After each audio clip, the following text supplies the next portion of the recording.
오늘 말씀 같이 한번 제목 한 번 더 따라할까요? 시몬에서 다시 베드로로. 네, 시몬에서 하고 잠시 멈춰야 됩니다. 시몬에서 다시 베드로. 시작. 네. 예수님은 제자들의 외면과 배신의 상처를 고스란히 가슴에 쓸어안고 십자가에 달려 죽으셨는데요, 놀랍게도 평소 말씀하셨던 그 예언 그대로 장사한 지 3일 만에 다시 부활하셔서 제자들을 찾아오셨습니다. 복수하기 위해 오신 것이 아닙니다. 우리 옛날 그 전설의 고향 보면은 항상 억울하게 죽은 자매들이 항상 사또로 찾아오죠. 찾아올 때 항상 피를 묻힐 것, 그리고 소복을 입을 것, 머리를 풀어 헤칠 것, 그리고 문을 느닷없이 바람과 함께 열어 제칠 것, 그리고 제일 중요한 게 뭡니까? 촛불을 끌 것. 그래서 막 괴롭히고 이렇게 복수를 하잖아요. 예수님이 부활하시고 제자들을 찾아오신 이유는 복수하기 위해 오신 것이 아닙니다. 이와 같이 부활하신 예수님께서 부활하시자마자 가장 먼저 또 반복적으로 가장 많이 행하신 행보는 흩어진 제자들을 찾아 만나고 다시 그들을 본연의 자리, 정위치시키는 일이었다는 사실을 알 수 있습니다. 왜 그렇게 했을까요? 그것이 너무너무 중요한 일이었기 때문입니다. 비교격을 쓰자면 그 무엇보다 중요했기 때문에 그렇습니다. 상심하고 예수를 배신했다는 것 때문에, 예수를 부인했다는 것 때문에, 스승을 팔아먹었다는 것 때문에 죄책감에 눌려가지고 3년 반이나 공을 들여서 말씀으로 심어놨는데도 불구하고 스승이 부재되고 사라지자 다 흩어져 버렸는데, 그리고 흩어진 채로 지 맘대로 살면 또 뭐 그래도 괜찮겠는데 제대로 사는 것도 아니고 다 함께 모여서 벌벌 떨고 있는 그 꼬락서니가 참 볼품이 없는데, 그래서 그들을 다시 만나고 또 터치하고 회복시켜서 정위치 해놓으려고 그들을 찾아 만나셨습니다. 그리고 이 일이 부활하신 예수님께서 하실 일이 또 있었는지 모르겠지만 부활하신 이후에 하나님, 예수님 생각에 그 어떤 일보다 이 일이 중요했습니다. 그런데 참으로 희한하고도 의아한 것은 자신의 눈앞에서 어떤 면에서는 자신들의 과오로 인해 그렇게나 모질고 비참하게 죽으셨던 스승이 다행히도 이렇게 기적처럼 이렇게 다시 부활하시고 살아나서 자신의 눈앞에 돌아오신 모습을 앞서 2번씩이나 벌써 목격을 했음에도 불구하고 한번 곤두박질 친 제자들의 신앙의 방황은 쉽사리 정위치가 안 되는 듯 보였습니다. 특히 베드로가 그랬습니다. 예수님을 그 모닥불을 쬐는 그 뜰 안에서 예수님의 동행자다, 예수의 제자다, 예수파다라고 누군가가 그의 정체를 드러냈을 때 같이 함께 예수님처럼 매몰되지 않으려고, 같이 끌려가서 고통을 당하지 않기 위해서 예수를 전면적으로 입으로 직접 말을 하면서 눈빛 교환하면서 예수님을 적극적으로 부인했던 베드로, 그러니까 그 한 짓이 있기 때문에 얼마나 큰 상실감에 놓여 있었는지 모릅니다. 그러니까 특별히 베드로가 그랬습니다. 신앙의 방황이라는 것이 이렇게 무서운 겁니다. 예수님이 부활하시고 이미 부활하신 예수님을 부활하신 채로 2번이나 목격했음에도 불구하고 자기를 찾아오신 예수님의 의도를 전혀 모르고, 옛날 베드로였으면 금방 호흡만 들어도 알 건데, 예수님 눈빛만 봐도 어떤 메시지인지 알 건데, 자기의 지금 상황에 완전 매몰되어 있다 보니까 나를 찾아오신 부활하신, 그것도 죽음에서 부활하신 예수님을 만났는데도 스승의 의도, 나를 찾아오신 의도를 전혀 간파하지 못합니다.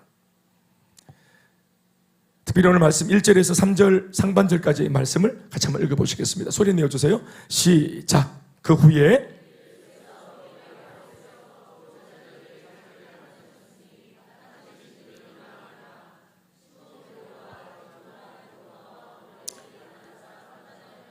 세베대 아들들과 또 다른 제자 둘이 함께 있더니 시몬 베드로가 나는 물고기 잡으러 가노라 하니 그들이 우리도 함께 가겠다 하고 나가서 배에 올랐다. 다 같이 아멘 합시다.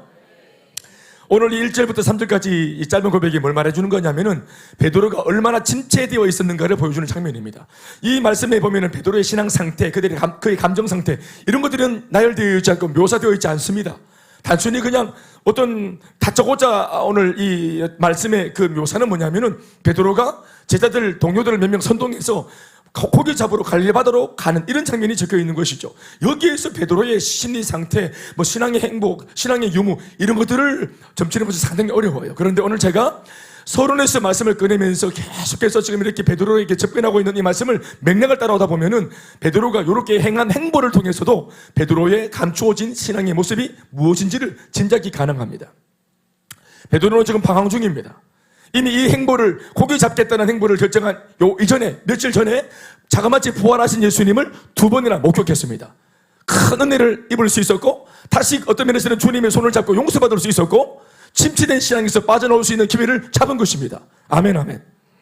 그러나 아까도 말했지만 신앙의 방황이 얼마나 심각한지 이런 경험을 했는데도 회복이 안 되는 것입니다. 그리고 이 사실을 보여주는 단서가 본문에는 오늘 1절에서 3절까지 이런 묘사로 베드로의 신앙이 이렇게 곤도박이에 져 있다, 이런 수준밖에 안 된다는 것을 지금 적고 있는 것입니다. 그 중에서도 3절 말씀입니다. 시몬 베드로, 예수의 부활을 2번이나 목격한 시몬 베드로, 이런 뜻입니다.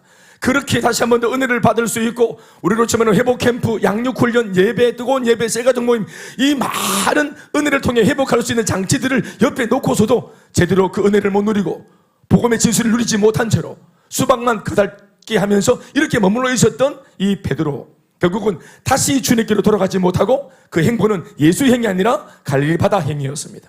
시몬 베드로가 나는 다시 물고기 잡으러 가노라 하니, 이런 말을 하는 것에서 베드로의 형편을 가늠하는 것입니다. 베드로는 사람 낚는 비전과 사명의 사도에서 어느새 다시 그 예전 갈릴리 어부 시몬으로 돌아가 있었습니다. 적어도 오늘 모습을 보면은 그렇습니다. 이 구절은 바로 이 사실을 고발하고 있는 대목입니다. 방금 우리가 읽은 이 대목. 다시 말씀드리지만 오늘 우리가 읽은 이 본문 요한복음 21장에서의 베드로는 이미 예수의 수제자, 우리가 아는 사도 베드로가 아니라 어부 시몬입니다. 사도가 아니고 어부고 베드로가 아니라 시몬이에요. 예수를 만나기 3년 전 그때의 모습으로 어느새 돌아가 있습니다. 베드로의 영적인 상태가 고작 이런 정도밖에 안 됐으므로 이제서야 풀려지는 의문이 뭔가 하면, 그래서 지난날 얼마 전에 2차례나 부활하신 예수님을 그렇게 감격적으로 만났지만 그 주님 앞에서 베드로의 반응에 대한 기록이 울었다, 회복했다, 그 품에 안겼다, 마치 탕자가 다시 돌아올 때 아버지와 탕자가 다시 재회하고 다시 서로 껴안고 서로 용서하고 용서받고 회개하고 이런 장면이 전혀 없었던 이유가 여기에 기인한 것임을 깨닫게 됩니다. 베드로의 입장에서는 그 2번의 만남은 예수님과 제자 무리들 간의 단체 미팅이었지 예수님과 자신과의 개인적인 1:1 만남이 아니었겠다라는 판단이 듭니다. 물론 예수님은 어떤 면에서는 모두를 1:1로 만나러 오셨지만, 예수님의 의도는 그랬지만, 그러나 베드로는 적어도 내가 이런 꼬락서니로 있는 바람에 예수님이 나 같은 사람 만나러 왔겠나, 야들 만나러 왔겠지, 이곳에 오셔서도 이 사람들 만나러 왔겠지, 적극적으로 3번이나 부인했던 나 같은 사람 만나러 왔겠나, 사실 내가 만약에 이 자리에 없었어도 예수님은 야들 만나러 왔을 거다. 그런데 내가 있는 것이지 나를 만나러 오신 것은 아닐 거다. 얘네들을 만나러 왔는데 나는 얻어 걸린 거지. 이런 느낌인 겁니다. 그림이 그려집니다. 그림이. 동료들 사이, 저기 맨 끝줄, 기둥, 여기 맨 끝줄 그러니까 저 뒤에 계시면 긴장하시는데요. 동료들 사이 저기 맨 끝줄, 기둥 뒤에서, 우리도 기둥 뒤에서 곁눈질로 부활하신 예수님, 그렇게 살아오신 예수님의 부활을 목격하고 있던 베드로, 한번 떠올려 보십시오. 너무 짓눌려서, 죄책감과 패배주의에 짓눌려서 양팔 벌리고 주님 접니다 이렇게 못하고요. 이전에 우리가 알던 무슨 사건만 있으면 나대고 제일 먼저 말을 하고, 자기가 하는 말을 못 알아, 자기도 모르면서도 일단 말하고 보는, 답을 모르면서도 질문하면 무조건 손을 들고 보는, 저요 하면서, 이 베드로, 지금 ENFP 갑자기 재짓고 나서는 I로 바뀐 것 같아요. I가 잘못됐다는 것은 아닙니다.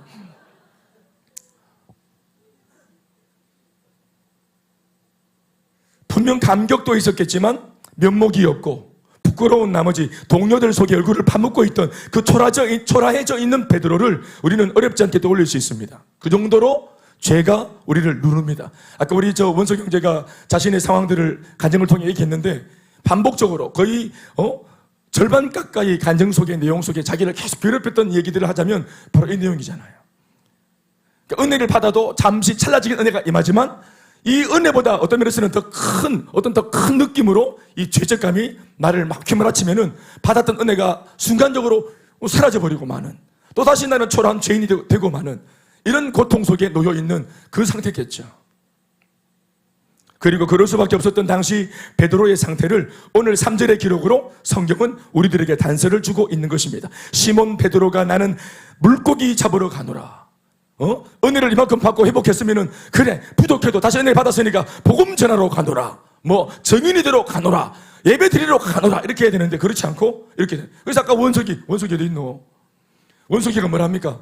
예? 자기 교회에서 나와서 또 다른 교회를 찾을 때 내 이렇게 눌렸으니까 내 지금 힘드니까 은혜를 받을 수 있는 교회를 찾아야 되겠다. 성령의 불을 받기 위해 불이 붙은 교회를 가야 되겠다. 이게 아니고 대중 사람들이 많은 교회, 그래서 익명성이 보장되는 교회, 누구도 나를 터치하지 않는 교회, 왔다가 내 할도리하고 빠져나갈 수 있는 교회, 이런 교회를 찾는다. 여러분 이게 사람의 심리입니다. 이게 베드로의 마음이고 오늘 이 베드로의 마음 우리 원석이 너무 잘 알겠지? 너무 잘 알아. 단기 선교사를 갔다 왔지. 베드로도 그랬어요. 베드로도 놀라운 베드로였잖아요. 예? 너희들은 나를 누구라 하느냐? 선생님 저요. 저는 그리스도시요 살아계신 하나님의 아들이십니다. 똑똑하다 하고 막 예수님의 수염 막 이렇게 막 만져주시면서 막 바요나 시모나 네가 복이 있다 하면서 막 내가 네 이름을 베드로라 하리라. 내가 네 신앙의 고백에 교회를 세우리라 하면서 막 축복받고 막 능력받고 엄청나게 칭찬을 받았잖아요. 그랬던 베드로가 지금 아닙니다. 그러니까 이 죄의 죄책감이라는 것이 내가 패배했다, 사역하다가 패배했다, 내가 눌렸다는 것이 이렇게나 무서운 거예요. 사람을 이렇게나 비참하게 만드는 것입니다. 어떤 책을 보니까 죄책감의 정의를 놓고 이렇게 말합니다. 뼈를 녹이는 죄책감, 이렇게 적어놨더라고요. 그렇죠? 이 죄책감이 우리를 막 녹입니다. 뼈를 녹여요. 간장을 녹이고. 그래서 사람이 막 병듭니다. 죄책감에 눌리면은 걱정, 근심, 우환이 나를 막 짓눌러서 병에 걸려버려요. 암이 옵니다. 암이 와요. 제가 들었던 양육훈련 받다가 들었던 강사 목사님의 예화 중에서 실화를 말해주는데, 어떤 분이 교회를 찾아와서 나 좀 살려주세요 하고 복음을 들으려고 자기가 직접 왔대요. 자기 발로 왔대요. 형제인데, 남자 형제인데 왜 그러냐고 물어봤더니 자기는 지금 막 살아야 되겠대. 자기가 지금 어떤 상태인지 비로소 알게 되었대. 자기를 좀 도와달라. 근데 이야기를 들어보니까 청년이 하는 말이 뭐냐면은 지금 몇 달째 하여튼 뭐 인생에 낙이 없어가지고 자기를 학대하고, 그리고 막 술을 먹고 죽으려고 잔뜩 술을 사서 괴짝처로 사가지고 막 술을 퍼마시고 술만 먹고 죽으려고, 죽기 위해서. 그래서 완전히 어느 날은 아침에 일어났는데 완전히 찌들려가지고 막 어느 여름인데 햇살이 막 쏟아지는 창가에 엎어져가지고 손을 이렇게 내밀고 있는데 따끔하길래 눈을 딱 떴더니 팔에 이렇게, 남자들은 팔에 이렇게 털이 숭숭숭 나 있잖아요. 여러분들 팔은 다 털이 숭숭숭 나 있잖아요. 모기 한 마리가 앉아가지고 피를 딱 빨려고 빨대를 딱 꼽았다. 딱 꼽으니까 눈을 딱 떴대. 이렇게 떴더니 보통은 막 아따 잡는데 너무 기력이 없어. 이 사람은 삶의 의욕이 너무 없으니까 그래 니라도 내 피 먹고 니라도 살아라. 어차피 나는 죽을 몸인데 내 피 다 빨아먹고 막 니 배 터져라 하고 이제 모기가 피를 빠는 걸 보고 이렇게 있는데, 근데 모기가 이게 웬 행진고 하면서 완전 막 쫙 빨아. 근데 모기가 피를 쫙 빠니까 배가 볼록 나오죠? 배가 볼록 나오지? 모기를 이렇게 보고 있는데 이 모기가 피를 다 빨더니 죽어버려요. 빨대를 꽂은 채로 죽어버려요. 이 형제가 깨달았습니다. 내 피가 이렇게 독이 가득하다. 내 온몸에 독이 가득하다. 내 몸에 이렇게 스트레스, 또 막 이런 저주스러운 어떤 생각들, 또 막 자기 인생을 비관하는 생각들, 이런 우울함과 낙심과 근심이 충만하고 부정이 충만하고 안 좋은 생각이 충만한 내 온몸에 독이 흐르고 있다. 그러니까 하다못해 미물인 모기가 피를 빨다가 독피를 빨다가 죽어버려. 피 자체가 에프킬랍니다, 완전. 자기가 이게 깜짝 놀라서 그래서 쫓아나가가지고 가장 가까운 곳에 찾아와서 나를 좀 도와달라고 했다는 얘기를 들었습니다. 여러분, 심각한 죄책감과 눌리는 삶의 그 고통이 이런 것이 아니겠습니까? 어쩌면 베드로의 피를 빤 모기도 그 당시 피를 빨았으면 죽지 않았겠어요? 시몬 베드로가 나는 물고기, 나 같은 인생은 물고기나 잡아야 되겠다, 이런 표현입니다. 왜 그랬습니까? 시몬이 돼버렸기 때문에 그런 겁니다.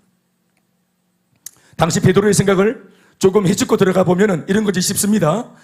제 생각이지만 베드로의 그 독백입니다. 제가 대언하면 이런 겁니다. 어차피 주님은 다시 살아나 다행이고 이제 그분은 또 다른 제자를 일으켜 당신의 길을 가실 테니 실패로 끝난 나는 본래의 내 삶으로 돌아가자. 내 같은 게 뭐라겠어? 내 주제에 무슨 사람을 낙론을 보고 제자 좋아하네. 뭐 그래도 한때 잠시나마 참 좋기는 했지. 하는 생각이었을 겁니다. 그러니 뭐 3년만은 그래 예수 때문에 나도 좋았지, 빛났었지, 나도 한때 이 삶이 영원할 줄 알았지. 그런데 결과론적으로 나를 내가 봤지, 그래 맞아, 이게 내 모습이지. 내 주제에 무슨 셀리도고, 내 주제에 무슨 목회를 하노, 내 주제에 무슨 교회 일을 하고 주님의 영광을 돌리고, 내 같은 것은 하나님의 일에 긁어지는 방해물이야. 나는 내가 비켜주는 게 좋아. 어울리지 않아. 거룩한 삶, 경건한 삶, 기도하는 삶, 남을 살리는 삶, 영향력을 끼치는 삶, 내게 어울리지 않아. 물고기나 잡으러 가자 한 겁니다. 그러면서 기차역 가서 갈릴리로 가는 KTX에 몸을 싣고, 그렇게 베드로는 다시 갈릴리로, 또 시몬으로 돌아간 것입니다. 오늘 본문을 읽다 보면 베드로를 두고 성경이 부르는 호칭이 이 본문 앞까지 보시면 앞까지 호칭과 다르다는 것을 알게 되어집니다. 베드로는 그냥 베드로였어요. 그런데 오늘 요한복음 20장, 21장, 여기 21장 특별히 들어와서 베드로를 넣고 말씀 자체가 베드로라고 말하지 않습니다. 2절 말씀해 보십시오. 뭐라고 부르고 있습니까? 띄워놓으세요. 시몬 베드로 이렇게 부르고 있죠. 3절 말씀에도 시몬 베드로가 라고 적고 있는 대목이 그것입니다. 그냥 베드로가 아니에요. 시몬 베드로입니다. 이제 왜 성경이 새삼스럽게 베드로를 시몬 베드로라고 하는지 아시겠습니까? 옛 모습으로 돌아가 버렸습니다. 시몬은 베드로의 본명입니다. 예수를 믿기 전에 자연인 상태의 자기 이름입니다. 부모가 지어준 자연적인 이름 시몬입니다. 성경을 해석하는 학자들의 견해에 의하면, 또 저 자신이 신학교에서 배웠던 내용을 떠올려 보자면, 당시 유대인들이 지어 부르던 이 시몬이라고 하는, 그 많은 사람들이 그냥 흔하게 지어 부르던 이 시몬이라고 하는 이름은 그 당시 유대 나라 가난한 민초들이 자기 자식을 두고서 먹고 살기가 바쁘고 생각의 여유가 없는 와중에 어떤 면에서는 성의 없이 막 지어 불렀던, 막 지어 붙인 이름이 시몬입니다. 시몬이라는 이름은 함의하고 있는 뜻이 특별히 없어요. 과거 우리나라도 그랬죠? 저와 같은 나이대의 분들 어떻습니까? 우리 지금 한 50대 되시는 분들, 우리 아버지 어머니 말고 우리에게 할아버지 할머니 세대의 그 어르신들의 이름들도 마찬가지입니다. 이제 이름들이 많이 세련되었지만 한 우대, 몇 대 우대 그 어른들 이름 보면은 이름이 막 다 시몬입니다. 뭐 그냥 뭐 생각하고 의미를 부여하고 이렇게 안 지었습니다. 먹고 살기 바쁘고 또 애들이 낳아가지고 많이 낳으니까 낳다가 병 걸려서 죽어버리고 그러니까 이름도 뭐 뒤늦게 지을 뿐더러 생각을 하고 무슨 뜻을 함의하고 이름을 지은 게 아니에요. 그러니까 우리는 지금 어떻게 어른들 보면 이름이 굉장히 세련된 겁니다. 순이 뭐 이런 굉장히 이름이 세련된 거죠.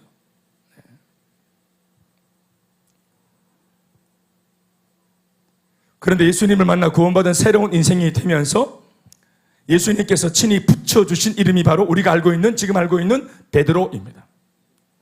예수님이 지어준 이름이에요. 신앙적인 이름입니다. 영적인 이름입니다. 마태복음 16장 17절로 18절 말씀을 한번 읽어보실까요? 다 같이 시작. 다 같이 읽어주세요. 시작.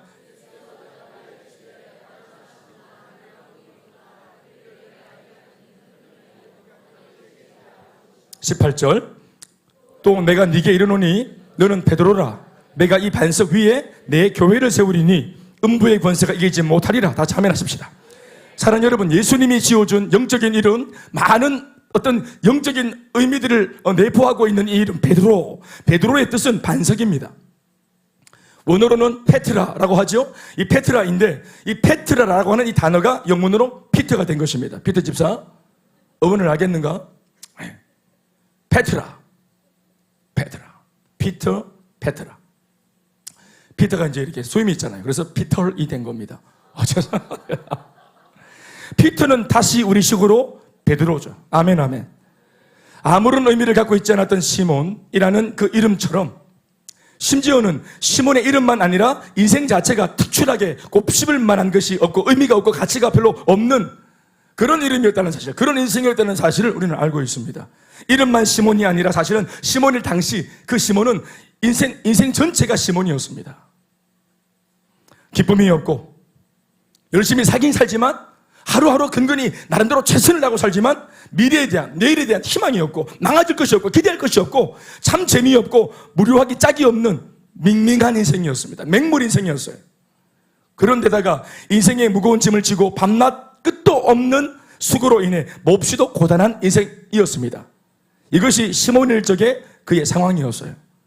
그랬더니 그 시몬을 예수님께서 베드로라고 부르시고, 아멘 아멘, 심지어 베드로라고 하는 이름에 걸맞는 인생이 되게 하시려고 예수님은 공을 들여 3년 반 동안이나 그를 양육하셨고, 또 바로 그 베드로에게 배신과 모욕을 당하셨음에도 불구하고 오늘 다시 시몬으로 돌아가 버린 이 한물간 제자를 이렇게 3번이나 찾아오셔서 심지어 삼고초려의 은혜를 끼치고 계십니다.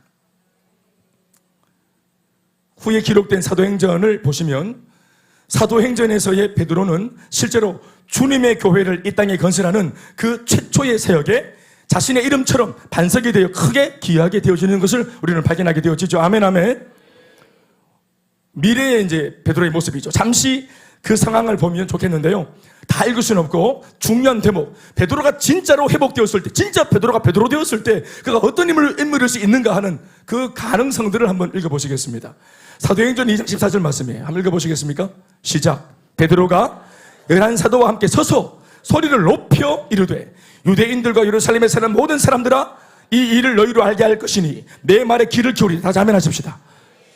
여러분, 예수님을 모함하고 그리고 외면하고 팔아먹은 죄 때문에 예수님 부활하신 것도 모르고 처음에는 어디 있었습니까? 유대인들을 두려워하고 로마를 두려워하고 사람들을 두려워해서 절대로 사람 안 만나고 그 은밀한 장소에 숨어 있었잖아요. 세상을 두려워했잖아요. 그런데 오늘 보십시오. 베드로가 진짜 베드로가 되어지니까 오히려 유대인 앞에, 수많은 사람들 앞에, 그리고 자기를 드러내고 자기를 들추어내고 숨지 않고 들추어내고, 그리고 내가 믿고 있는 예수를 적극적으로 사람들한테 선포하잖아요. 아멘 아멘. 얼마나 적극적인 복음의 전도자가 되어 수 있는 사람입니까? 베드로가 베드로 되어지니까 얼마나 위대하게 쓰임 받습니까? 여러분도 알겠지만 이렇게 시작한 이 베드로의 설교를 통해서 3,000명이 거꾸로지고 3,000명이 한 나라에서 그 자리에서 베드로 앞에서 세례를 받습니다. 아멘 아멘. 그게 베드로가 베드로 되었을 때의 모습이에요. 지금은 베드로가 시몬이 되어버렸지만, 베드로가 시몬이 되어버리면 물고기 잡아요. 그런데 베드로가 계속 베드로 되어 있으면 수많은 사람을 살리고 지역을 살리고 민족을 살리고 하나님 나라를 확장하는 데 요긴하게 쓰임받는 일꾼이 되는 것입니다. 그것을 알기 때문에 오늘 예수님이 시몬이 되어 있는 베드로를 다시 찾아가시는 겁니다. 왜요? 다시 베드로로 만들려고. 다시 은혜를 받다가 다시 무너진 원석이를 그냥 두지 않고 왜 다시 주님 찾아가셨습니까? 예? 원석이가 진짜 원석이 되었을 때 어떤 일이 날지 모릅니다. 할렐루야. 그래서 그냥 둘 수 없는 거예요. 경돈이 그냥 둘 수 없고 요한이를 그냥 둘 수 없는 것입니다. 저 알통들을 그냥 둘 수 없는 거예요. 얼마나 귀한 알통인데. 또 사도행전 2장 37절 37절로 41절 말씀 읽어보시죠. 시작. 이 베드로의 설교를 다 들은 이제 뒷면의 이야기입니다. 시작.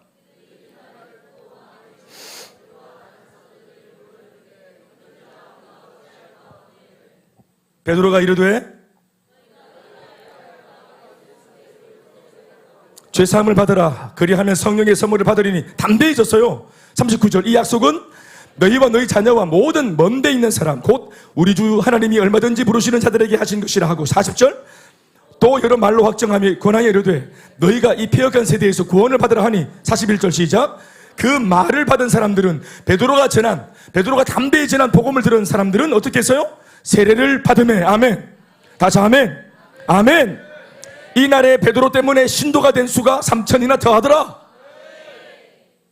사랑하는 여러분, 한 사람의 은혜가 회복되어지면 이룰 수 있다는 사실을 믿으시기 바라요.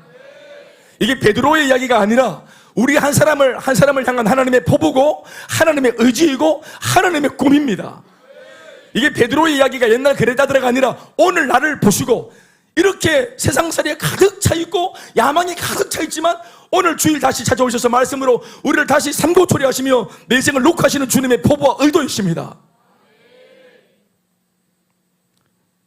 신앙의 방황이라 하더라도, 그래서 제 아무리 시몬이 되어버렸다 하더라도 주님 만나 다시 사명이 회복되어지면 소명받은 하나님의 일꾼은 반드시 이렇게 다시 쓰임받을 수 있고 역전할 수 있습니다. 원수가. 아멘, 아멘.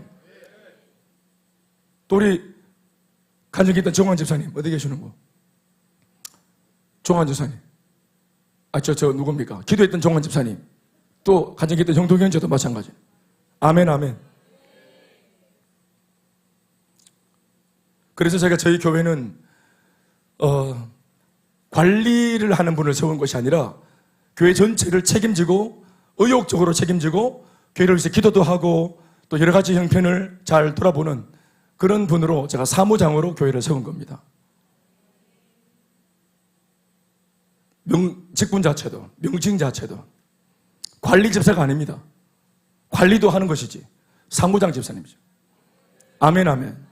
또 자그마치 그 일을 하는 사람이 교회에 오랫동안 양육받고 세워진 셀리도입니다. 아멘, 아멘. 여러분 딱 잘 예의를 갖추고 하고 계시죠? 그렇게 하셔야 됩니다.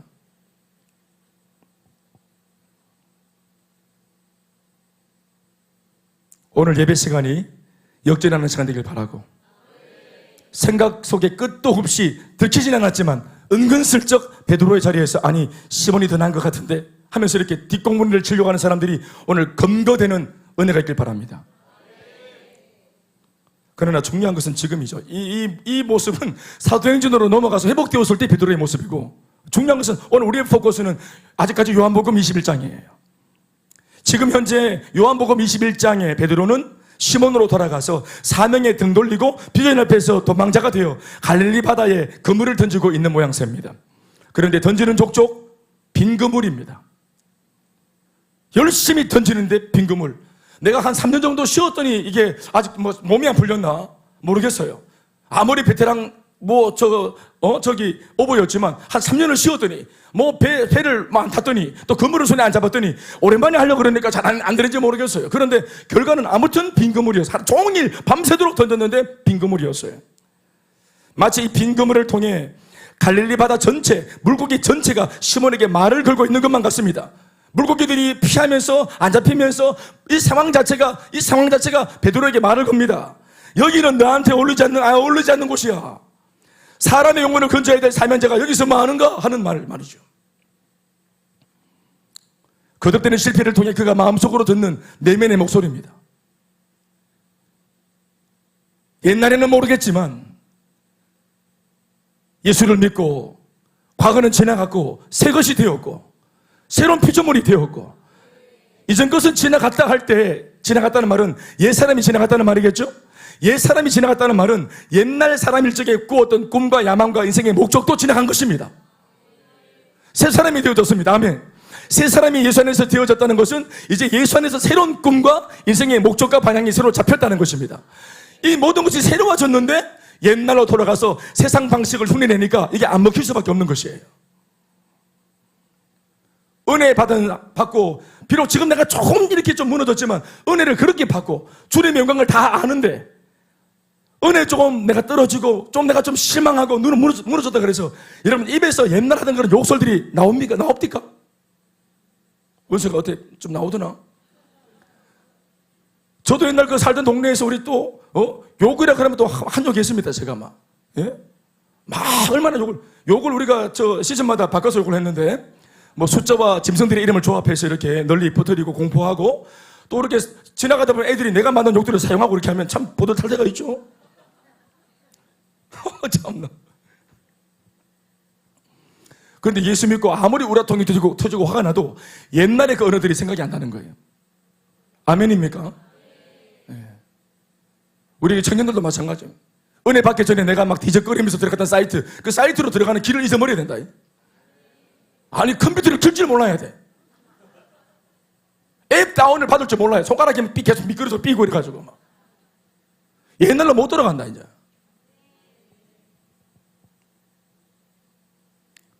그런데 바로 그때 물고기 음성이 아니라 사람의 목소리가 저 육지에서부터 들려옵니다. 3절부터 5절까지 말씀을 다 같이 소리내어 읽겠습니다. 읽어주세요. 시작. 시몬 베드로가 나는 물고기 잡으러 가노라 하니 그들이 우리도 함께 가겠다 하고 나가서 배에 올랐으나 그날 밤에 아무것도 잡지 못했다. 날이 새어갈 때 예수께서 바닷가에 서셨으나 제자들이 예수인 줄 알지 못하는지라. 예수께서 이르시되 얘들아 너희에게 고기가 있느냐. 이때 얘들아는 멀리 떨어졌기 때문에 소리가 올라가는 겁니다. 다시 얘들아 너희에게 고기가 있느냐. 대답하되 시작 없나이다. 예수님의 이 한마디의 질문, 얘들아 너희에게 고기가 있느냐라고 하신 이 질문은 사실 몰라서 묻는 것이 아니고 궁금해서 물으신 것도 아닌, 한마디로 내가 다 안다 아무것도 못 잡았지. 왜 못 잡았을까요? 예수님께서 물고기들한테 명령을 내려놨어요. 내 오늘 다 생각이 있으니까 잡히면 박살난다. 눈치 없이 잡히고 그러면 오늘 다 짱 박혀 있어요. 오늘 미끼가 와도 단백질이 막 둥둥 떠당기고 지렁이가 막 둥둥 떠당기도 물지 마라. 그래 물고기에 다 금식을 선포해놨어요. 예? 다 근신하고 다 처박혀 있으라고. 모든 갈릴리 물고기들 다 막 오늘 명령 받고 막 한 마리 그 뭐 고등어의 명령에 의해서 호랑이 불면 다 막 엎드리고 이렇게 안 잡히 뭐 잡힐 수. 예수님 다 하십니다. 그날 잡으면 안 돼. 예, 할렐루야. 빈 건물인 거 다 한다. 은혜를 그만이 받고 하나님의 사명을 받은 주 예수의 사람이 세속적인 삶의 방식으로 살려고 애써도 그렇게 쉽게 사라지지가 않는다는 것을 이미 주님은 알고 계십니다. 반칙이 안 됩니다. 다시 예수를 처음부터 아예 모를 때 그 불신자의 그때의 모습처럼 반칙이 안 됩니다. 비록 내가 지금 마음이 상하고 침체되었지만 그래도 주 예수의 사람입니다. 하나님의 사람입니다. 내가 좀 부득이가 쓰러져도 내 구원의 문제 이상 없습니다. 주님 내 속에 계십니다. 성령의 완벽한 내주, 성령은 여전히 내 속에 계십니다. 그래서 예수를 영접하면 성령이 내주라 표현하는 거예요. 성령이 내 마음속에 들어오시는 것을 예수님 영접할 때 내 속에 영으로 오신 그 성령, 성령의 내주, 안내자 그할 주자. 그러니까 잠시 이렇게 와가지고 이렇게 한번 이렇게 눈치 보다가 괜찮나? 약간 상태가 괜찮나? 이렇게 보다가 또 죄짓네. 그러면은 내 이럴 줄 알았다 하고 이제 바로 보따리 사가지고 나가시는 성령이 아니시고 내주. 아멘 아멘. 살림을 차리신다 이 말이에요. 내 속에 들어오신 예수님은. 아멘 아멘. 살림을 차리. 그런데 살림을 차렸는데 같이 동행해 보니까 늘 실수하고 자빠지고 문제가 터지고 늘 사건이 있어요. 그러면 이 성령이 이거 내 삶은 사람 잘못 봤다고 나가시겠습니까? 계십니다. 내가 더럽혀져도 계십니다. 내가 무너져도 계십니다. 계시면서 뭐 하십니까? 그래서 계시기 때문에 우리의 사정을 아시는 그분이 우리 위해 기도하시는 겁니다. 우리 속의 소리를 응원하시고 우리 속의 소리를 경쟁하시고 회복할 수 있도록 도우시고 우리가 기도조차 못할 때 말할 수 없는 탄식으로 우리 위해서 중보하시는 것입니다. 왜 그렇습니까? 우리 속에 그분이 계시기 때문입니다. 우리가 부족하기 때문에 떠난다고요? 여러분, 원래 우리가 부족했잖아요. 그거 다 알고 들어오시는 겁니다. 그분이 그것을 다 알고 인정하고 우리는 주님 내가 이런 짓을 해버렸습니다 하고 자기도 깜짝 놀래가지고 막 벌벌 떠는데 주님 놀라지 않습니다. 다 아십니다. 너는 네가 그런 사람인지 인지 알았지. 나는 다 알고 있다. 나 알고 있으면서 네한테 온 거라는. 그래서 하나님의 사람이 좀 침체되고 무너지고 좋습니다. 죄도 짓습니다. 어떤 면에서는 심각한 죄도 짓습니다. 그래서 막 타격을 입고 막 무너집니다. 그러나 옛날로 예수를 아예 모를 쪽으로 돌아갈 수는 없어요. 홍해바다 건넌 사람 다시 홍해가 열려져서 다시 걸어서 애굽으로 돌아갈 수 없습니다. 그 건넌 애굽 홍해바다는 이미 다 멀어졌습니다.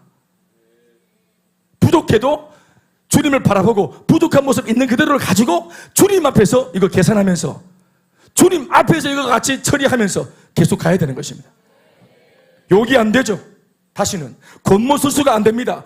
주일 예배 시간에 결석을 해 몸이 딴 데 있어도 내내 생각은 시계 보면서 지금쯤 도구기도 시간이네, 지금은 임내송 하겠네, 또 지금쯤 우리 목사님 다리 떨면서 기타 치고 찬양하고 있겠네, 지금도 뭐 계속 그 양반 설교가 기니까 지금 내내 설교하고 있고 성도들은 힘들어하고 있겠네 이러면서 뭐 확실하게 죄를 지키기 위해서 친구들하고 같이 술판 벌리고 뭐 죄지으러 딱 갔으면은 거기 충실해야 되는데, 이게 한번 은혜 받은 사람은 딴 데 있어도 이게 양심이 갑자기 11시 반인데 지금쯤 또 찬양 시작하겠네 뭐 이러면서, 그래서 세상 사람들 분위기도 해치는 겁니다. 놀 줄도 몰라가지고. 구석에 있어, 구석에. 뭐하노? 뭐하노? 이렇게 구석에서, 영상 틀어놓고, 그럼 은혜받고 눈물 흘리고, 숨기고 이렇게 해가지고. 그렇게. 저도 이번에 안식을 갔을 때 주일날 이렇게 9시 반 예배 먼저 드리고, 혼자 이렇게 나와, 지금쯤, 그러면서 이렇게, 난 영상 예배 계속 드렸어요. 또 그때부터 앉아가지고 뭘 하냐면은 오후 예배 기다리고 있어요. 오후 예배. 누가 그러더라고. 그럴 거 왜 갔냐? 왜 갔냐고. 그러게. 너무 그리고 막. 또 우리 김병진 전도사 앞에 나가서 막 떠든거리면서 설교하는 거 보면서 은혜 받고 막 이렇게. 여러분 밥 먹는 것도 보면서 맛있게 먹고 계시네. 이 양반은 많이 먹네. 앉아서 계속 앉아서 드시네. 이러면서 보시고 이렇게. 이거 하나, 조명 하나 끄덕끄덕거리네. 문자 보냅니다. 인호 집사 조명 좀 바꿔라. 이렇게 문자. 그리고 우리 사역자들이 목사님 안식을 안 가면 안 되냐고. 조건이 있다. 가시면은 제발 휴대폰 내려놓으시라고. 이렇게. 관심이 거기에 있으니까 그렇죠. 사랑하는 여러분, 왜 이런 일이 일어납니까? 왜 옛날로 돌아와서 한번 다시 옛날에 한번 내가 했던 것들, 그 그물 손에 잡고 그물에 배에 올라타서 그물질을 하는데 왜 그게 안 통하죠? 왜 빈 그물입니까? 사명의 사람이기 때문에 그렇습니다. 그가 비전의 사람이기 때문에 그렇습니다. 여전히 사명의 사람이고 여전히 비전의 사람입니다. 단지 회복되어져야 할, 이게 단서입니다. 아멘, 아멘. 하나님의 택한 백성이자 양육과 훈련으로 삶의 중심이 바뀌어있기 때문입니다. 그래서 옛날로 못 돌아가요. 아주 못 돌아갑니다. 시몬은 이것을 모르고 있었고 갈 수 있는 줄 알았죠. 시몬은 돌아갈 수 있다고 생각했죠. 또 돌아가야 된다고 생각을 했죠. 그게 몰랐던 겁니다. 자기가 죄를 짓고 넘어졌지만 그래도 여전히 정체성이 누구인지, 넘어진 자기를 주님은 어떻게 보고 계시는지 그는 몰랐어요. 이것이 시몬과 예수님의 차이입니다. 여러분, 우리 자신의 판단을 믿지 말고 나를 바라보시고 나를 평가하시고 내게 값어치를 매기시는 하나님의 평가를 믿으시기 바랍니다. 이렇게 실패한 제자를 다시 찾아오시는 스승이 계시다는 사실이 시몬에게 또 우리에게 엄청난 축복인 줄로 믿습니다. 이런 맥락에서 보면 빈 그물이 새삼 은혜입니다. 이거 아멘 하십시다. 어쩌면 오히려 주님을 등진 상태에서 물고기가 많이 잡히고 일이 술술 풀리는 것이 재앙일지 몰라요. 물고기가 잡히는 순간 옛날처럼 또 내 실력이 먹힌다는 것을 발견하는 순간 옛사람, 그 뱃사람 세포가 다시 살아납니다. 사랑하는 여러분, 빈 그물이 은혜입니다. 이 말씀이 이해가 되시면 아멘 하십시오.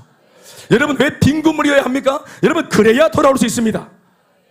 탕자가 한몫 챙겨서 아버지 상처를 드리고 집을 뛰쳐나갔잖아요. 예? 누가복음 15장 그 세 번째 비유에 집 나간 탕자 말입니다. 엄청난 돈을 가지고 그 철없는 놈이, 돈을 감당도 못하는 놈이 이걸 그냥 아버지로부터 착복해서 토꼈잖아요. 그래서 어떻게 되었어요? 망했죠. 이 돈 때문에 쫄딱 돈 다 쓰고 다 망했어요. 그러니까 돈을 쓸 수 있는 능력이 없었어요. 돈을 감당을 못했어요. 미숙하기 때문에. 그 바람에 돈을 다 잃어버렸어요. 여러분, 그게 은혜입니다. 만약 상처 주고 잘못된 길을 들어섰는데 이 돈으로 그냥 예를 들어 주식을 투자하고 그래가지고 이게 잘 되어져서 부자가 떼부자가 이거 못 돌아옵니다. 이거 못 돌아와요. 돼지죽도 못 먹을 정도로 팍 쳐박으니까 그제서야 그가 뭐라고 말합니까? 생각을 하잖아요. 뭐를 생각합니까? 아버지 집을 떠올리잖아요. 내 아버지 집에 아들 정도가 아니라 내 아버지 집에 있는 종들, 품꾼들을 떠올리잖아요. 우리 아버지 집에는 품꾼들도 안 들이는데 나는 아버지 아들인데 왜 모양이 됐을까? 내가 왜 이렇게 되었을까?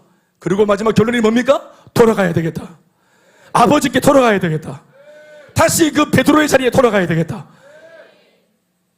받아주고 말고는 하나님의 몫이고 아버지의 몫이고 내 결단은 뭡니까? 돌아가겠다는 것입니다. 아멘, 아멘. 여러분, 사실 내가 돌아간다고 문이 열립니까? 아니에요. 회개는 내 몫이지만 회개를 받아들이고 용서를 하는 것은 주님의 주권입니다. 그런데 이거 아십시오.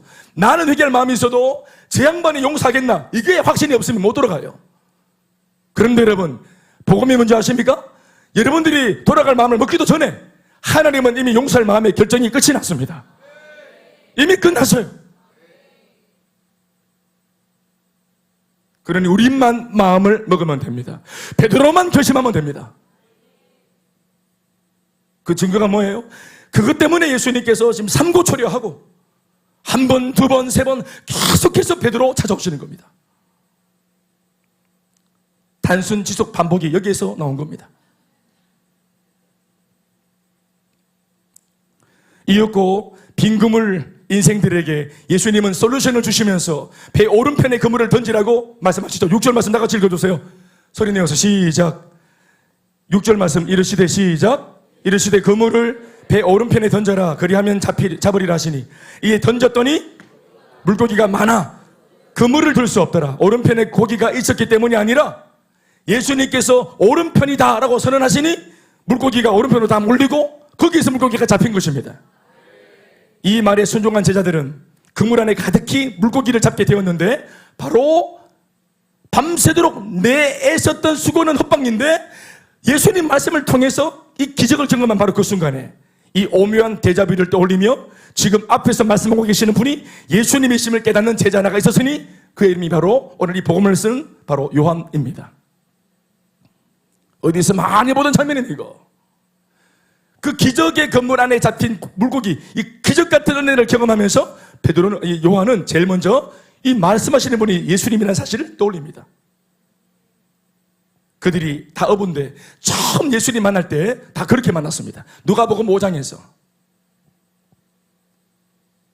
결국 말씀을 건네시는 분이 예수님인 줄을 가장 먼저 알아먹은 요한에 의해 베드로는 각성을 하고 바다에서 나와 주님을 영접합니다. 드디어 여럿이 함께하여 단체로 만나는 예수님이 아니라 예수님과의 만남이 아니라 베드로 그 자신 홀로 예수님을 독대하게 됩니다. 그것도 그 옛날 처음 주님 만났던 그 낯익은 갈릴리 부두가에서 또 그때처럼 빈 그물로 있다가 주님을 다시 만납니다. 오늘 우리가 계속 언급하고 있는 이 그물은 물고기 잡는 그물을 의미하는 것이 아닙니다. 흩탕친 비어있는 텅텅 비어있는 내 애씀과 수고와 열심히 헛수고라고 말이라도 걸듯이 보란듯이 내 눈앞에 펼쳐져 있는 이 그 빈 그물, 이 빈 그물은 바로 베드로 그 자신입니다. 돌아보면 예전의 그물은 주님이 물고기를 주셨을 때 찢어졌지만 가득 물고기를 잡고 그물이 찢어졌어요. 그런데 오늘의 물고기를 담은 이 그물은 찢어지지 않았습니다. 11절 말씀 보십시오. 시몬 베드로가 올라가서 그물을 육지에 끌어올리니 가득히 찬 큰 물고기가 153마리, 153마리라.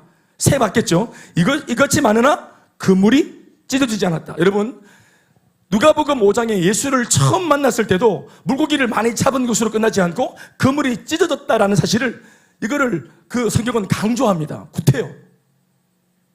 그리고 오늘도 똑같은 3년 전의 장면인데 이번에는 물고기를 잡았는데 그물이 안 찢어졌다는 장면, 이 그물의 상태를 구체적으로 적어놓았죠. 여기에 무언가 암시하는 것이 있어요. 이는 이제 축복을 감당할 그릇이 되었다라는 의미입니다. 물고기는 축복이죠. 옛다 하고 축복을 갖다 주는 겁니다. 축복, 기도 응답, 그리고 뭐 많은 내가 바랬던 여러 가지 어떤 그런 바랬던 것들, 소원들, 내가 열망했던 것들, 이런 것들이 주님으로부터 왔는데 옛날에는 찢어진 그물, 오늘은 받았음에도 찢어지지 않은 그물, 과거에는 축복을 주셔서도 감당할 수 없는 상태였다는 말씀인 겁니다. 시몬으로 살면 열심히 살아도 빈 그물이고 또 어쩌다가 막대한 부를 이루었다고 해도 오히려 그 물질 때문에 그 자신의 인생이 찢어질 수도 있는 굉장히 위험한 인생이라는 것을 말해주는 겁니다. 과거에 예수 없을 때 그들이 갈릴리 바다 어부들의 로망이 뭐냐면은 평생 그물질했지. 그들이 그물질하면서 평생 이루어지지 않을 것 같지만 평생 목표하는 것이 뭐냐면은 그물이 찢어질 정도로 한번 고기 잡아보는 거. 말이라도. 근데 이건 불가능해. 말이라도 그렇게 하는 겁니다. 하도 안 되니까. 그렇게 해본 사람이 없어. 그런데 여러분, 내가 그토록 원하는 그물을 물고기를 많이 잡아봐야 그렇게 사는 인생이 얼마나 허무한지를 예수님께서 그들이 평생 소원하는 것을 손에 쥐어주면서 말씀을 가르쳐 주신 것입니다. 아멘, 아멘. 그물이 찢어지는 것이 네 목적이지. 자, 너희들이 꿈만 꿨던 거 내가 눈으로 보여줄게. 자, 찢어졌지? 이만큼 자, 하나 받아라. 왕창 물어줬지. 그런데 이걸 찢어질 정도로 다 가지면 기쁠 줄 알았는데 베드로가 정작 자기 눈앞에서 그물이 찢어질 정도로 물고기가 많은 것을 볼 때 베드로가 뭘 인식합니까? 뭐라고 고백합니까? 주여 저는 죄인입니다 하잖아요. 누가복음 5장에 보면 평생 자기가 그토록 원했던 그 꿈이 예수님이 한마디로 탁 너무 쉽게 이루어져 버리고, 그러면 재수다 하고 딱 예수님과 딱 손잡으면서 막 딱 이렇게 딱 동업을 하든지 이렇게 해야 되는데, 그 위대한 것이 이루어졌을 때 정작 자기는 평생 자기의 꿈이 한순간 이루어진 걸 보면서 그 앞에서 자기는 자기의 죄인됨을 인식하게 되는 겁니다.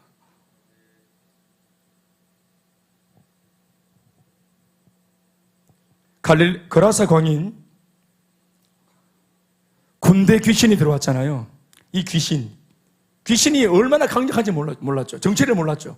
예수님께서 이 귀신을 뽑아내죠. 쫓아내죠. 어디로 보냅니까? 돼지떼에게로 보내죠. 돼지가 2,000마리였잖아요 2,000마리 돼지떼에 확 들어가죠, 귀신들이. 그때 귀신 들린 사람 말고 여기서 나온 귀신들이 돼지에게 들어가자 이 돼지들이 어떻게 되었습니까? 다 벼랑 끝으로 달려가서 절벽에서 다 뛰어내려서 다 자살했죠. 다 죽어버렸죠. 그 짐승의 자살입니다. 짐승 자살 그 소동입니다. 짐승들이 대고 2,000마리가 다 일시에 다 떨어져서 다 죽어버렸어요. 무슨 말인지 아시겠습니까? 이 형제가 귀신이 그대로 들려있는 이 상태로 있었다가는 이 돼지떼의 운명이 곧 그 사람의 운명이 들릴 수 있다는 것을 보여주는 겁니다. 그래서 이 사람이 그 일을 당하면 안 되기 때문에 돼지를 통해서 앞으로 계속 이렇게 있다가는 어떤 꼴이 되고 마는지를 보여주신 것입니다. 이거 아멘이십니까? 그물이 찢어질 정도로 잡아도 내가 변하지 않는 한은, 내가 여전히 죄인인 한은, 물고기가 많고 적고의 일생의 행복을 달린 것이 아니라 내 자신의 변화가 일어나지 않는 한은 끊임없는 허무입니다.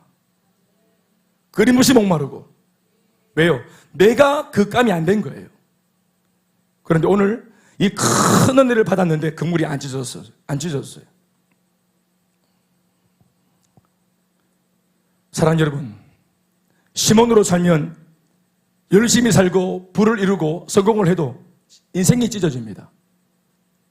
그 부와 능력과 내게 주어진 것들을 자기 힘으로 가졌음에도 불구하고 감당을 못합니다. 찢어집니다.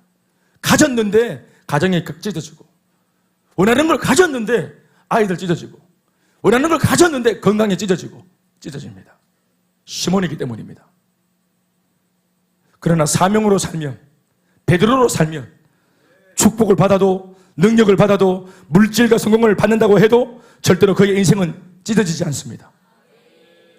이 축복을 주도하고 그 물질과 시간과 건강을 옳은 일, 하나님의 영광을 위해 잘 집행할 수 있는 입장이 되었기 때문에 찢어지지 않는 것입니다. 아멘, 아멘. 말씀을 맺겠습니다. 결국 예수님도 그를 부르시며 말을 건네실 때, 베드로야, 3년 내내 당신이 이름을 지어주면서 그때로부터 불렀던 이름 베드로야 안 하시고, 오늘 이 장면에서 예수님이 그를 부르는 호칭은 시몬이라고 하십니다. 예수님이 정확하게 진단을 하신 겁니다. 지금 이 갈릴리 바다에서 예수님 앞에 서 있는 이 사람 베드로가 아니에요. 시몬입니다. 신앙은 다 바닥났고 사명도 온데간데 없어졌어요. 베드로가 아니에요. 우리 주님께서 우리를 만나실 때 이렇게 만나십니다. 예수님이 저를 부르실 때 김대현 목사 이렇게 부르실 것이라고 생각하지 않습니다. 대현아 할 것 같습니다. 원초적인 모습 그대로.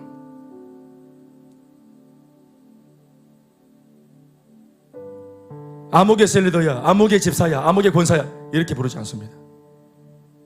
왜냐하면 그분은 우리 부모이기 때문이죠. 우리 아버지시기 때문입니다. 그래서 막 부르십니다. 우리를, 이름을. 대현아, 이게 무슨 말입니까? 너 잘난 맛 다 내려놓고 원초적으로 자연 그대로 우리 한번 만나서 좀 얘기 좀 해보자. 그렇죠? 자기 상태는, 속사람은 시몬인데 그 모습을 베드로로 가지고 있으니까 베드로인 줄 알았어요. 근데 속사람은 시몬이라. 남들은 목사 제가 뭐 태어날 때부터 목사입니까? 우리 세리더 장로 권사는 태어날 때부터 그 직분의 사람입니까? 우리 다 시몬 출신입니다. 여러분 아시죠? 우리가 아무리 위대하게 쓰임받고 있어도 우리 속에는 여전히 시몬이 들어있는 거 아시죠? 오늘 예수님께서 찾아오시는 겁니다. 그 시몬을 놓고 우리가 입고 있는 이 유니폼 다 벗기고 훈장 계급장 날뛰고 시몬아 하신 겁니다. 그리고 또한 이 질문도 가장 원초적인 거, 네 성령 받았나, 능력 받았나, 사명 받았나, 믿느냐, 이렇게 질문 안 하시고 다 한 가지 아주 원초적인 거, 네가 나를 사랑하느냐, 이걸 딱 물어줘요. 나는 이 말씀을 최근에도 깊이 묵상한 바 있어요. 왜 예수님께서 이 장면에서 믿음이 있느냐, 너 믿긴 하냐 임마? 너희 돌대가리 녀석 이거, 너 임마 네 하는 행실 보니까 너 믿음 없는 것 같아 이놈. 너 믿음이 있어 너? 풍랑이는 바다에서 과거에 그들이 막 파도 보면서 막 무서워할 때 예수님이 풍랑을 멈춰주시면서 했던 질문들이 있었죠. 그때는 믿음이 있느냐? 믿음이 약하냐? 믿음을 가지고 말씀하셨어요. 오늘 이렇게나 큰 사고를 쳤는데 믿음이 없어서 그렇게 했다고 예수님 보지 않는 겁니다. 난 이 말씀에서 뭔가 깨달은 게 있었어요. 아, 믿음이 있어도 이럴 수 있는 거구나. 발을 바꾸면 이런 꼬라지고 이런 모양새인데도 믿음은 있을 수 있는 거구나. 여러분 예수 믿죠? 원석이 방황할 때도 예수 믿고 있었지. 믿음은 있었지. 사랑하는 여러분, 믿음이 있어도 방황해요. 주님을 신뢰하고 믿고 내 아버지로 나의 주님으로 믿고 있어도 너무 미안한 말이지만 사람이 너무 힘들 때는 죄를 짓고 예수도 팔아먹어요. 믿음이 있어도 그래요. 예수님께 중요한 것은 뭐냐, 이 베드로 그대로 둬도 여러분 천국 가는 거 문제 없습니다. 믿음이 있기 때문에. 그러나 중요한 것은 뭐냐면은 쓰임받지 못하는 거예요. 당신의 양들을 맡길 수가 없는 거예요. 그래서 사랑을 묻는 겁니다. 네가 나를 사랑하느냐? 네 믿음 나 하자 있다고 보지 않는다. 그러나 방황할 수 있어. 그렇지만 내가 널 보니까 너 나 사랑하지 않는 것 같아. 사랑하는 여러분, 그래서 제가 깨달은 겁니다. 우리가 주를 향해서 믿음을 고백하면 구원을 주시고, 따라합시다. 믿음을 고백하면 구원을 주시고, 사랑을 고백하면 사역을 주신다. 이거 아멘이십니까? 그 말은 뭐냐면 우리가 하는 모든 교회 안에서의 사역, 주의 일이라고 부르는 모든 사역은 사랑으로 하는 것입니다. 주님을 사랑해서 예배하고, 주님을 사랑해서 복음을 전하고, 주님을 사랑해서 양육을 받고, 주님을 사랑해서 선교하는 것입니다. 깨달음이 왔어요. 난 여러분들에게도 이 깨달음이 있길 바랍니다. 다시 시몬으로 돌아가거나 시몬으로 돌아가고 싶은 충동에 놓여있는 사람들에게 이 말씀이 찾아가시길 바라고, 다시 우리를 시몬에서 베드로로 세우려고 하시는 주님의 의도를 깨닫고 하라 돌아올 수 있길 바라고, 정리 취할 수 있기를 바랍니다. 모든 영광 하나님께 박수하시겠습니다.